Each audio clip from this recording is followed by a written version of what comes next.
Puji nama Tuhan. Saya lihat merah-merah ini memberi semangat ya. Ya, saatnya kita pakai merah putih seperti bendera yang selalu ingin dihormati di saatnya. Ya, puji nama Tuhan. Kita semua di sini rindu penghormatan hanya untuk Tuhan saja. Haleluya. Siap mendengarkan firman Tuhan? Siap? Amin. Ya, saya harap saudara jangan tegang ya, santai aja. Kalau saudara tegang nanti saya ketegang.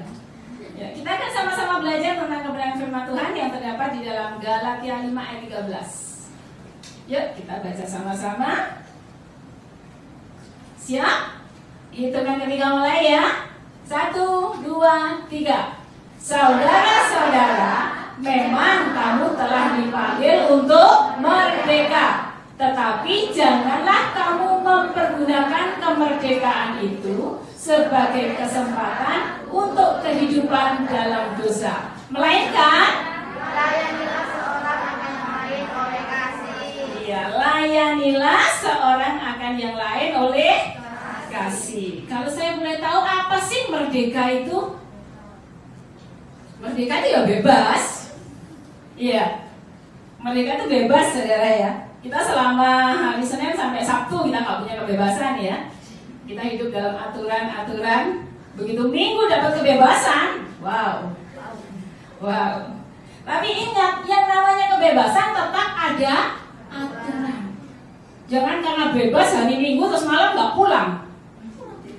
Terminit dong, ya. Nah, setiap kemerdekaan, kebebasan itu pasti ada aturannya. Nah, ada satu tokoh dalam firman Tuhan, orang yang pertama kali mendapatkan kemerdekaan dan sekaligus melanggar kemerdekaan yang Tuhan berikan adalah Adam dan Hawa. Adam dan Hawa diberikan satu kemerdekaan yang luar biasa. Kamu berkuasa di tempat ini. Berkuasa atas burung, atas laut, ikan-ikan di laut, semuanya deh. Pokoknya kamu punya kuasa. Enak ya, dapat kuasa yang luar biasa, tetapi ada aturannya. Ada yang tahu aturan apa yang Tuhan berikan pada Adam dan Hawa di sela-sela kebebasannya? Iya, buah pohon yang ada di tengah-tengah itu jangan kamu makan, jangan sentuh pun jangan. Itu aturan yang Tuhan berikan. Nanti kamu mati. Tapi namanya manusia dilarang. Iya, rasa ingin tahunya itu bahasa kerennya tuh kepo gitu ya. Ada orang yang ngomong apa gitu, apa sih dia ngomong apa sih gitu. Papi mami tadi ngomong apa ya? Kita kepo gitu saudara. Nah, itu ternyata sifat turunan. Ya. Ternyata kepo itu penyakit turunan. Hati-hati jangan suka kepo. Nah, akibatnya berbahaya saudara ya. Akhirnya karena kepo, melanggar aturan yang Tuhan berikan, akhirnya Adam dan Hawa jatuh ke dalam dosa. Dia kehilangan kemerdekaan, ya, dia hidup dalam penjajahan dosa. Akibatnya apa? Diusir dari Taman Eden.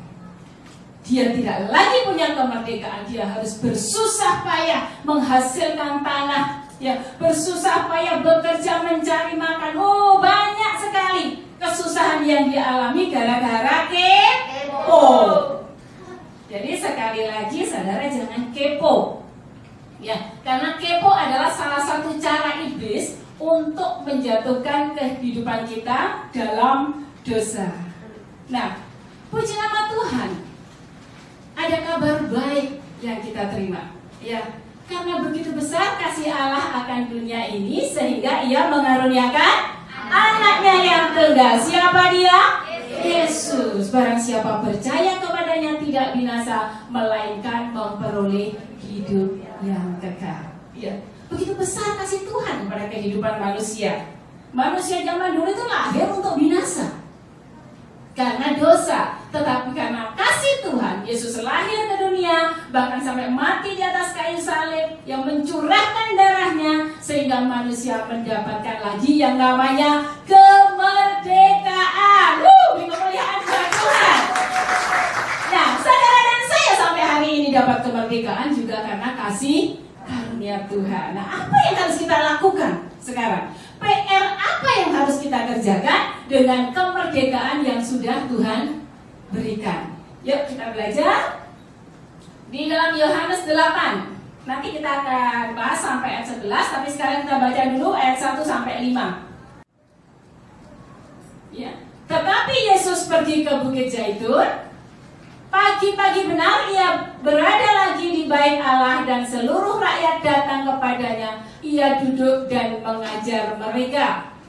Maka ahli-ahli Taurat dan orang-orang Farisi membawa kepadanya seorang perempuan yang kedapatan berbuat zina. Mereka menempatkan perempuan itu di tengah-tengah, lalu berkata kepada Yesus, "Rabi, perempuan ini tertangkap basah ketika ia sedang berbuat zina." Ayat yang kelima, Musa dalam hukum Taurat memerintahkan kita untuk melempari perempuan-perempuan yang demikian. Apakah pendapatmu tentang hal ini? Ya, di dalam ayat ini sebenarnya ya orang-orang Farisi ingin menjerat, ya, menjerat Tuhan Yesus. Bagaimana coba kalau mendapati orang seperti ini? Apa coba yang akan dia lakukan? Ya, kenapa? Kita boleh melihat dari ayat ini ketika orang Farisi membawa perempuan yang berzina, berdosa, dibawa ke tengah-tengah orang banyak. Rasanya gimana, saudara? Pasti dia malu, pasti dia takut. Ya, pasti dia cemas, hidupnya seperti telur di ujung tanduk. Ya. Ini menandakan satu kondisi yang sangat-sangat tidak enak. Kita pun mungkin pernah mengalami satu kondisi, walaupun kita tidak seperti wanita berzina, tapi kita pasti pernah dihakimi oleh seseorang. Ya, kita pasti pernah diintimidasi oleh seseorang. Bahkan mungkin orang banyak mengintimidasi kita. Ketika kita datang, dia langsung bisik-bisik. Bahkan atau mungkin terang-terangan mereka mengintimidasi. Pekerjaan iblis memang mencuri, membunuh, dan membinasakan. Iblis itu menjajah. Yang namanya penjajah pasti berkuasa. Ingat sejarah bangsa Indonesia. Ketika Indonesia dijajah oleh Belanda, siapa yang berkuasa? Belanda. Padahal Indonesia itu loh punya kita. Semua harta yang ada di negeri itu loh punya kita. Loh, kenapa kita nggak berkuasa? Karena kita sedang dijajah. Harus mengikuti aturannya Belanda. Setelah Belanda pergi, masuk Jepang. Siapa lagi yang harus dituruti? Perintah Jepang. Apapun yang Jepang katakan, orang Indonesia harus tunduk, harus mau melakukannya. Kalau tidak, kamu tidak taat pada perintah Jepang, kamu saya tembak, dual, mati. Ya. Saudara tahu apa yang dilakukan oleh Jepang waktu itu? Selain pekerjaan rodi, ya, Jepang juga mengharuskan bangsa Indonesia menghormati bendera Jepang atau dewa matahari. Kakek saya dulu itu seorang mandor dalam satu perkebunan. Ya, jadi kakek saya punya banyak cerita kepada saya. Kalau sudah pagi-pagi ada sirine bunyi, apapun yang kita lakukan harus kita tinggalkan. Harus lari semua, harus lari ke depannya kantornya Jepang itu apa namanya? Waktu itu apa ya namanya? Markas, iya, markasnya. Ini tahu sejarah kayaknya ini ya. Harus lari ke markasnya Jepang, saudara. Nggak tahu kita sedang sarapan atau kita sedang mandi, kalau sudah ada bunyi sirine, semua harus lari ke depan markasnya Jepang. Ya, mereka harus berhitung. Hit, ni, song, si, ho, ro, si, ho. Loh, apa itu? Itu bahasa Jepang yang diajarkan kakek saya pada saya. Ya, mau belajar?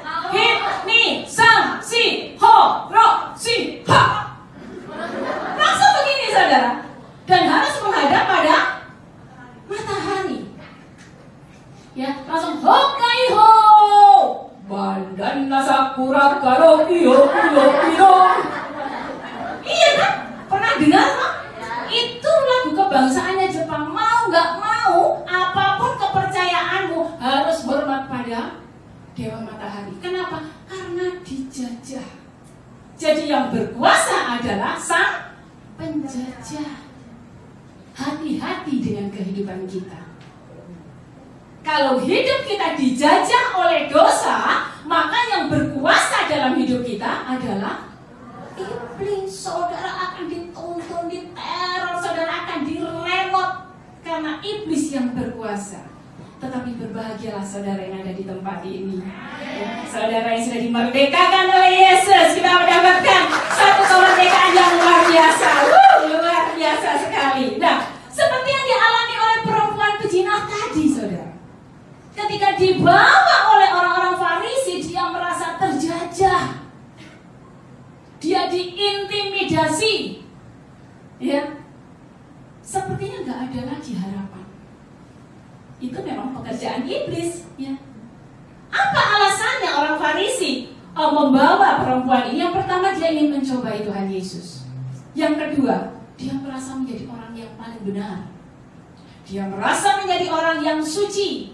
Dia merasa menjadi orang yang berhak menghakimi orang lain. Adakah kita punya karakter seperti itu? Saya harap di dalam Tuhan kita tidak melakukannya.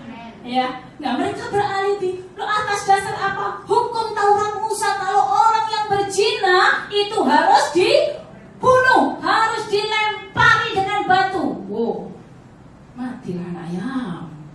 Ya, ketakutan mulai melanda si perempuan ini. Ya. Ahli Taurat lupa. Coba kita baca dalam Galatia 5 ayat 14. Dia mengatasnamakan hukum Taurat.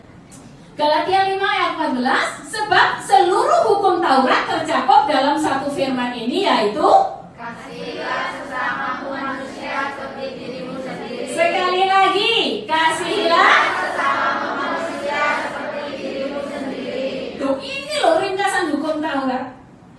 Kenapa? Ya, ahli Taurat dan orang Farisi mengatakan atas nama hukum Taurat perempuan ini harus dibunuh.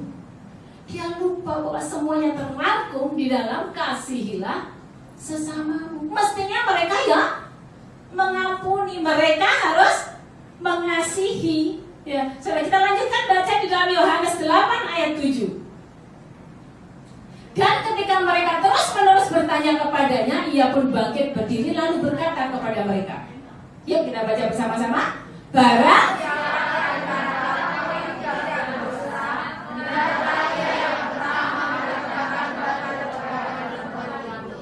akhirnya ada yang melempari.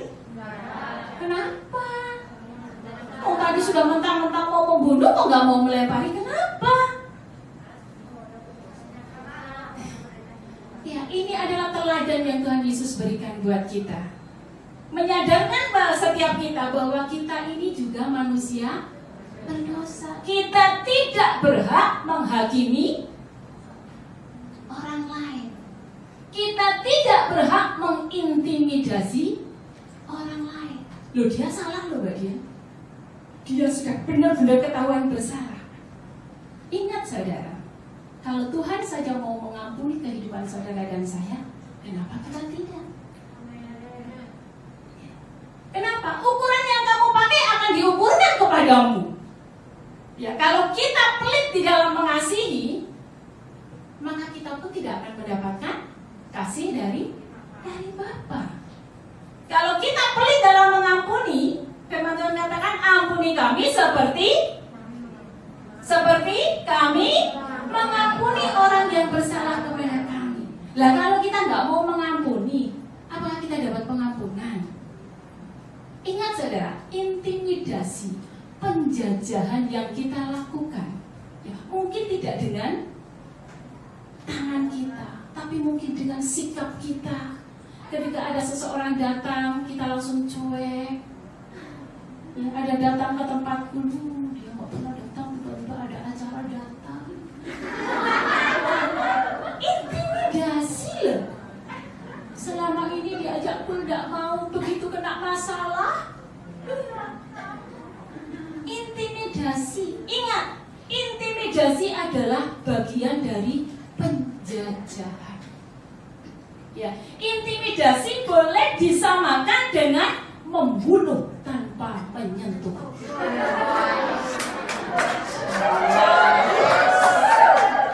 Ya, itu motonya orang Jawa Timur. Membunuh tanpa menyentuh. Hati-hati. Intimidasi yang kita lakukan, penjajahan yang kita lakukan kepada orang lain adalah pembunuhan. Secara tidak langsung, sekali lagi namanya membunuh tanpa menyentuh. Orang yang luka hati, kehilangan damai sejahtera, akan bisa mengalami depresi. Orang yang terus kita sudutkan, orang yang terus kita hakimi, dia akan depresi, bisa jadi bunuh diri, bisa jadi sosotei.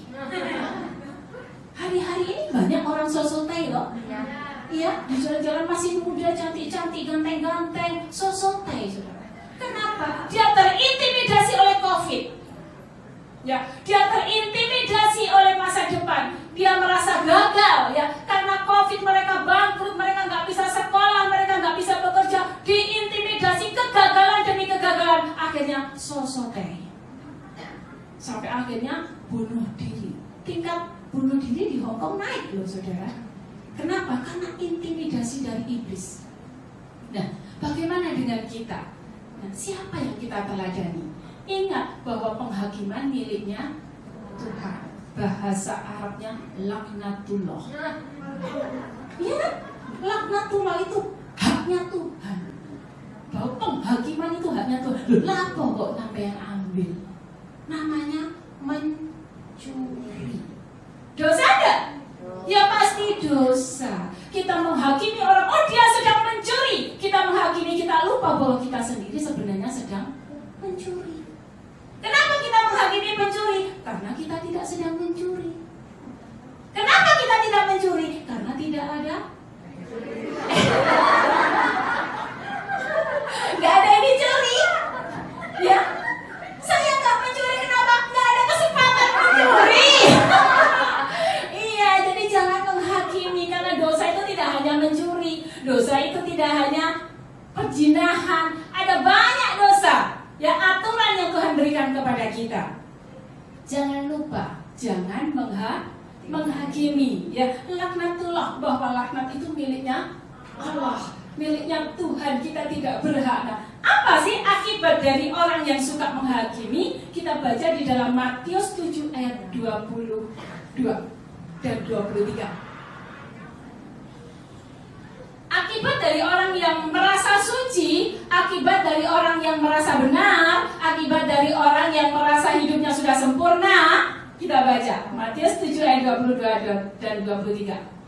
Pada hari terakhir, banyak orang akan berseru kepadaku, Tuhan, bukankah kami berbuat demi nama-Mu dan mengusir setan demi nama-Mu dan mengadakan banyak mujizat demi nama-Mu juga. 23. Pada waktu itulah aku akan berseru-serukan kepada mereka dan berkata, aku tidak akan menangkap kamu. Nyatakan daripadaku, kamu sekalian yang membuat kejahatan. Ngeri nggak? Ngeri nggak? Akibat dari orang yang suka menghakimi, akibat dari orang yang sok merasa suci, akibat dari orang yang sok merasa benar, ketika di hadapan Tuhan, Tuhan mengatakan, loh kamu siapa? Tuhan, masa kau lupa sih sama aku? Bukankah aku jemaatmu di GBI Hong Kong? Aku sudah melayanimu Tuhan. Hari Minggu temanku pada main ke pantai, main ke gunung, aku cool Tuhan. Aku sudah melakukan kewajibanku, aku sudah berpuluhan, aku sudah melakukan banyak hal, aku sudah ikut cool, aku sudah ikut kom. Kok kenapa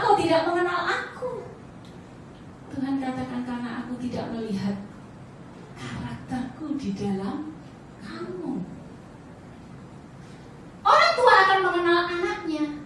Kenapa? Seorang anak pasti memiliki karakter orang tua. Anak akan memiliki wajah ya seperti orang tua. Ada nggak di sini anak yang wajahnya mirip tetangga? Nah, makanya saat saudara nanti yang belum punya anak, saudara hamil, jangan berdoa, Tuhan, aku nanti ingin punya anak putih seperti anaknya Kak Feli.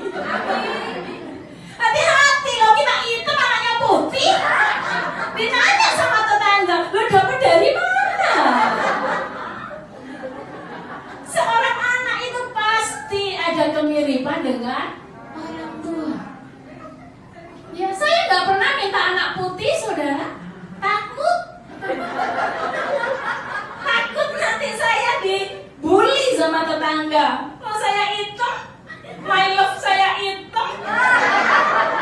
Tiba-tiba saya punya anak lahir putih kayak Levi. Aduh, dari Hong Kong lagi.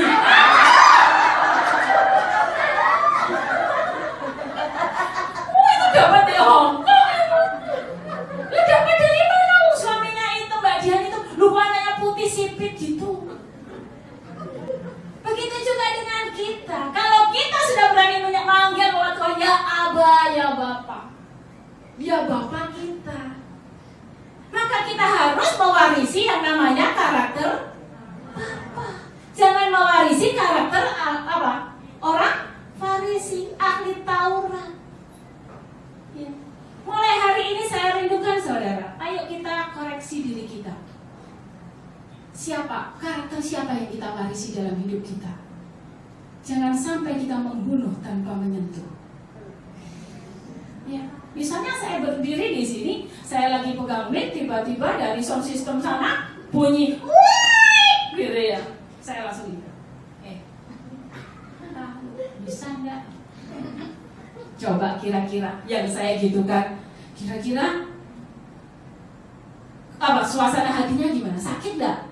Sakit. Kita manusia bukan gorila. Ya, kalau papi kemarin bilang IQ gorila lebih tinggi dari manusia. Nah, kita manusia bukan gorila. Loh Mbak Dian, kan sekarang itu lebih baik teguran yang nyata daripada kasih yang tersembunyi. Oh, firman lagi. Saya susah kalau orang dikit-dikit itu firman, tapi melenceng gitu ya. Semaunya di depan orang banyak langsung menghakimi, langsung menegur. Loh, kan moto kita unity tanpa sakit hati. Sekali lagi kita manusia bukan gorila.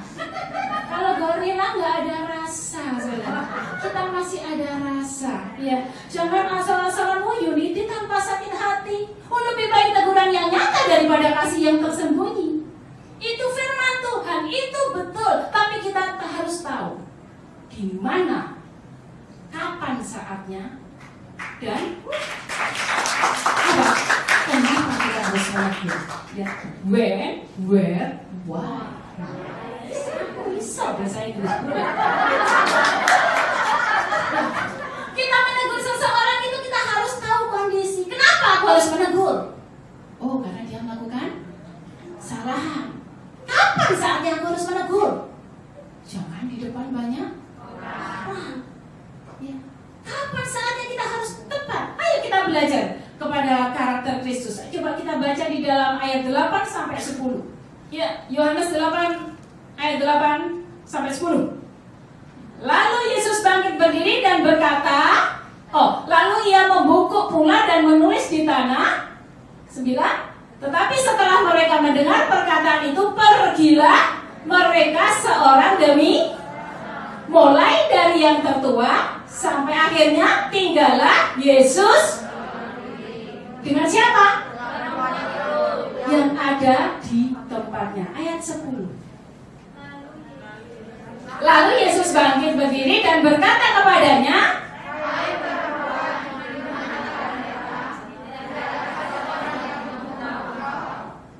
Yesus tanyanya waktu banyak orang enggak? Teladan apa yang kita ambil dari ayat ini? Tuhan Yesus pun mengajarkan kepada kita untuk menjaga hati, Menegur tidak asal menegur. Misalnya saya lagi mimpin pujian, tiba-tiba adik Levi ngedrumnya kepleco, gedobrak. Saya langsung gini, itu bukan itu yang Tuhan ajarkan. Kalau kita benar-benar Kristus yang memimpin hidup kita, yang memerdekakan kita, kita tahu waktu yang tepat. Anak kul kita mengalami satu kesalahan, panggil 4 mata. Ya, siapapun yang punya masalah dengan kita, hampiri 4 mata. Ini adalah teladan yang Tuhan Yesus berikan kepada saudara dan saya. Jangan karena lebih baik teguran yang nyata daripada kasih tersembunyi, langsung main hantam kromo. Di depan orang engkau menghina aku. Ya, itu dunia. Kita yang sudah dimerdekakan oleh Kristus harus tahu kapan waktunya menegur, di mana kita harus menegur. Ada amin? Amin. Lanjut ya di dalam Yohanes 8 ayat 10 ayat 11. Kita lanjutkan. Kita dikejar nih oleh waktu. Ya, ayat 11 jawabnya tidak ada Tuhan. Lalu kata Yesus, aku tidak menghukum kau. Pergilah dan jangan berdosa lagi mulai dari sekarang. bingung toh? Tuhan Yesus itu Raja, Tuhan yang suci, Tuhan yang agung, Tuhan yang mulia. Loh, kenapa kok memberikan kebebasan pada wanita yang berdosa, yang berzina? Apakah Tuhan melegalkan? Apakah Tuhan mengizinkan, mengiyakan ya perzinahan yang dilakukan oleh perempuan ini? Baca di dalam Roma 2 ayat 4. Apa sih maksud Tuhan dengan hal ini? Maukah engkau menganggap sepi kekayaan, kemurahannya? Sama-sama baca. Kesabarannya dan kelapangan hatinya. Tidakkah engkau tahu bahwa maksud kemurahan Allah ialah menuntut engkau kepada pertobatan? Beri kemuliaan buat Tuhan kita. Tuhan Yesus memberikan pembebasan, kemerdekaan pada perempuan ini. Kita harus tahu bahwa Tuhan Yesus datang ke dunia bukan karena dunia ini baik, bukan karena manusia ini benar, tetapi Tuhan Yesus datang ke dunia karena manusia berdosa. Karena itulah Tuhan Yesus lahir ke dunia, datang ke dunia, bahkan mati di atas kayu salib. Nah, Tuhan Yesus mengizinkan atau tidak menghukum wanita ini karena Tuhan Yesus memberikan kesempatan kedua, ya, untuk kita bertobat. Hari ini pun kalau kita selama ini sudah hidup di dalam dosa, kalau selama ini kita sudah jauh dari jalan Tuhan, hari ini Tuhan Yesus kembali memberikan kesempatan kedua buat saudara dan saya. Pergunakan waktu yang ada, karena hari-hari semakin jahat. Kita tahu kematian tidak bisa lagi dihindari. Ya, Covid sudah memporak-porandakan dunia. Orang malam kita ajak bicara, pagi meninggal. Pagi kita ajak telepon, sore meninggal. Orang meninggal kayak durian jatuh, terbang-terbuk, saudara. Sehari sudah bisa 4-5 orang. Kita pun tidak tahu apa yang terjadi dengan kehidupan kita. Mumpung Tuhan kasih kesempatan, ayo kita perbaiki kehidupan kita. Kita terus memiliki karakter Kristus. Jangan berguru kepada orang Farisi. Nah, pendosa yang bertobat dan berbalik kepada pada pertobatan dan akhirnya memiliki karakter Kristus. Ingat, karakter Kristus yang bisa mengubah kehidupan kita adalah teladan. Ya. Ketika orang berdosa, bertobat, meninggalkan cara hidup yang lama, dan dia hidup di dalam caranya Kristus, itu akan menjadi teladan. Ingat, perbuatan kita, tutur kata kita, sikap hidup kita adalah teladan yang paling dahsyat dibandingkan sekedar teori. Amin. Mau berkarakter seperti Kristus? Amin. Seberapa banyak yang mau berkarakter Kristus? Seberapa banyak yang mau hidup dalam karakter Kristus? Iya, kemerdekaan Tuhan berikan buat saudara dan saya. Jangan sia-siakan kemerdekaan yang ada. Pergunakan kemerdekaan yang Tuhan berikan. Ya, jangan salah gunakan. Kalau saudara dikasih kesempatan libur hari Minggu sama majikan, jangan dipakai untuk yang lain-lain. Karena apa? Allah kita juga Allah yang pencemburu. Ketika kita tidak bisa mempergunakan kemerdekaan yang Tuhan berikan, maka kita akan kehilangan. Ketika Tuhan sudah memerdekakan kita dari dosa, mari kita lihat orang-orang di sekitar kita. Mari kita juga memerdekakan orang-orang yang ada di sekitar kita. Sekali lagi saya katakan, teladan itu lebih kuat daripada teori.